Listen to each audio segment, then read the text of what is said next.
Delivery হওয়ার সময় চলে আসলো। যখন ডেলিভারি হওয়ার সময় চলে এসেছে, বলা হচ্ছে হুজুরকে এবার ডাকা হোক। হুজুর বললেন আমাকে 2 মিনিট টাইম দাও, টাইম দাও। যখন টাইম চেয়েছে, লক্ষ্য করলে দেখতে পাওয়া যায় আবার নামাজের মুসাল্লা বিছিয়ে দিলেন। নামাজের মুসাল্লা যখন বিছিয়েছে, কিতাবের মধ্যে এসেছে 2 রাকাত নামাজ আদায় করে, 2 রাকাত নামাজ আদায় করে আল্লাহর কাছে সাহায্য চাইছে। ওগো আল্লাহ, আমি তো অপরাধ করিনি, অপরাধ কে করেছে? তুমি তো আলিমুল গায়ব, তুমি তো অন্তর্যামী, তুমি তো জানো। তোমার কাছে সাহায্য চাইছি, তুমি গায়বী মদদ দাও।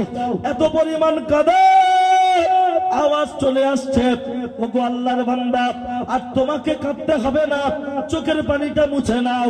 ওদেরকে বলে দাও পেটের ভিতরে বাচ্চা, ওই বাচ্চা যেদিন ডেলিভারি হবে তারপরে প্রমাণ হবে বাচ্চা তো ডেলিভারি হয়ে শোয়ানো আছে। এত পরিমাণ কাঁদছে, ওগো আল্লাহ, তোমার কাছে গায়বী মদদ চাইছি, তুমি গায়বী মদদ দাও। আওয়াজ চলে আসলো, ওগো আল্লাহর বান্দা, তোমাকে আর কাঁদতে হবে না, বাচ্চা যেখানে শোয়ানো আছে ওই বাচ্চার সামনে হাজির হয়ে যাও। তোমার হাতের সাদাত আঙুলটা লাড়বে আর মুখে মুখে কথা বলবে। ওই বাচ্চার মুখ থেকে আওয়াজ বেরিয়ে আসবে, ওই বাচ্চার বাপকে।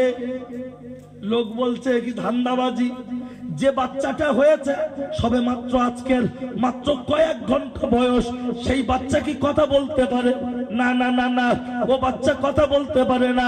কিন্তু মনে রাখুন, পৃথিবীর ইতিহাসের রেকর্ড আছে, এই পৃথিবীর জমিনে 3টি ছোট বাচ্চা কথা বলেছিল। বলবেন তাই? হ্যাঁ। বলবেন কোথায়? চলুন দেখা যাক। এই যে মিছিল হয়, মিছিল, জীবনের প্রথম মিছিল কে করেছিল জানেন?